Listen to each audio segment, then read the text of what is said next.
I hope you'll forgive me for a little bit of ancient history. To give it a little bit of background, I stopped believing in the religion of my youth. But my kids were young. I felt some religious training was important, especially because I didn't feel like a very competent mother. So an acquaintance suggested this church. So I came here. The church itself was familiar, as my hometown church looks very much like this. There was no passing of the plate. And I don't remember pledging. It seems like I must have given some money somehow, but I was pretty much invested with what I could get from the church. Eventually, I joined a membership committee and met some wonderful people. At one point, the board allowed a group of us to have a social justice group, not committee. The church leadership was top down, and at that time, so the minister and the board had most of the power. When Steve came, I continued my Sunday morning. Oh, I skipped something here. I didn't. Steve, well, when I got the invitation to come here, Don Rowley was the minister.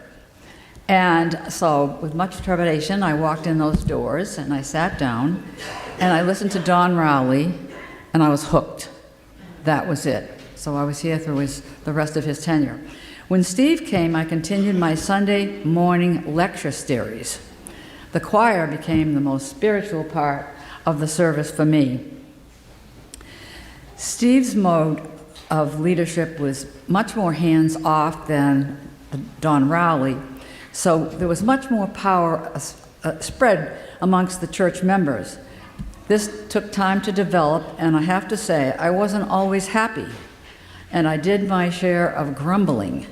Change isn't always comfortable, but the church as an institution was becoming more important to me, and I was able to understand the concept of stewardship, and for me to pledge as much as I could.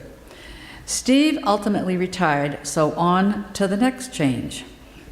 The search committee did an amazing job.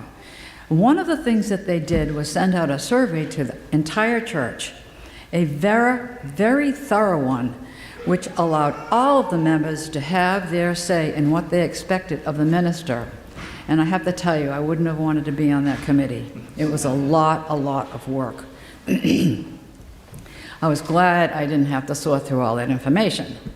Under Allison's leadership, I can feel the energy in the church, which sometimes can be overwhelming to my old brain. Oh, to be young again.